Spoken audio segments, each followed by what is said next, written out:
Welcome to Our Story Got Melody, and this is the second episode of African Words in Guyanese Creolese. I really think that it is a grave misconception when we harbor the belief that Guyanese Creolese is just the corruption of Standard English. If we come from this place, then we are actually saying that all we have is a language made of mispronunciation of English words. And that is totally not the case. In today's, the second episode, I am going to share with you 8 words that we have in our Guyanese Creolese that really originates in the Akan Ghanaian language. All right, so let's begin. I have my book, so let me get my words together. The first word that I want to talk about is kokobe. Kokobe, as we Guyanese know, we know that it's a sickness, okay, or a disease.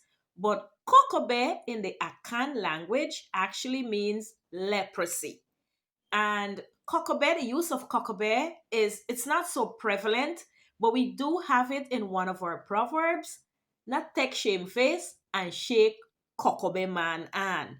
Or sometimes people might say, why you behaving so? Minaga kokobe. All right, so kokobe is leprosy, and that is an Akan word, kokobe. Word number two is doti.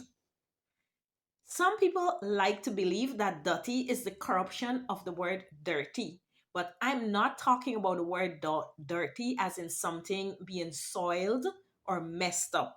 I am talking dirty as in earth, as in sand, as in soil. Dirty in the Akan language means earth, sand, soil. So that's a good word. That is our word. We have it in our Creolese proverb, one doti build dam. That is one piece of sand, one little piece of soil. You put it together and you're able to build dam. One step at a time, you're able to build big dreams. It is also used as a synonym for matikor, which is dig doti. And sometimes we even say, oh gosh, this doti hard for dig, this doti tough. So the word dirty is an Akan word that means sand or soil or earth. Word number three is potter potter. Now, potter potter is not so much in use now, but I've heard it a lot when I was a child, and it actually means muddy. Okay, this thing potter potter, it muddy, mashy mashy. Okay, yes, the word is potter potter. Word number four is obia. Now, in the Akan language, they have the word obeye. Obeye is to obia someone. If someone has been obied, they say obeye.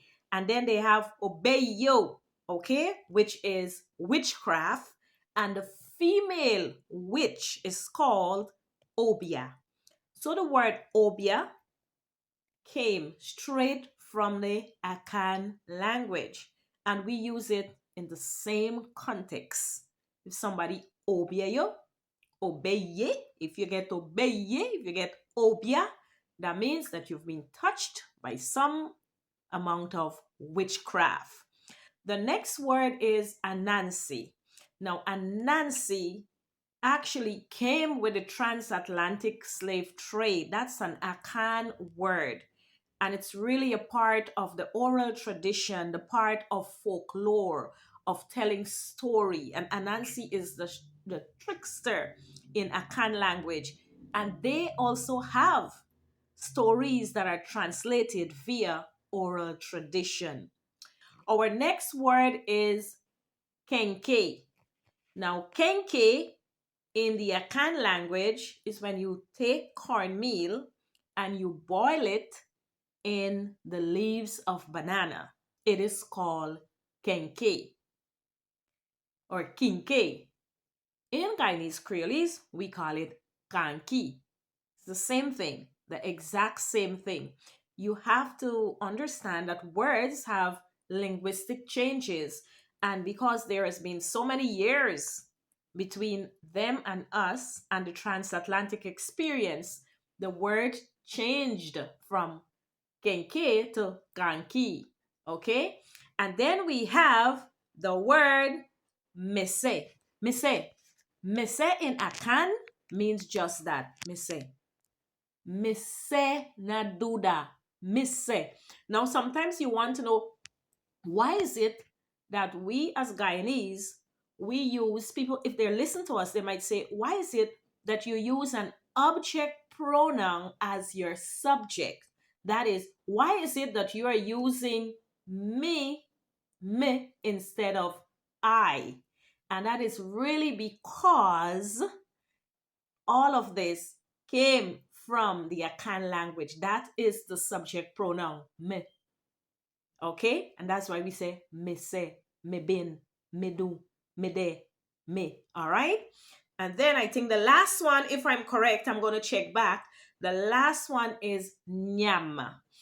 Nyam in the Akan language means to eat or to crush. Okay? And not just in the Akan language. Nyam across so many other languages in Africa, it means to eat. We use the word nyam. It is not so much in use now, but specifically it is used in the phrase nyamgowe. Nyamgowe means to eat and to leave as soon as you have eaten. So thank you again for watching our story got melody, and more specifically for watching this series that I've created called African Words in Guyanese Creolese. Tata.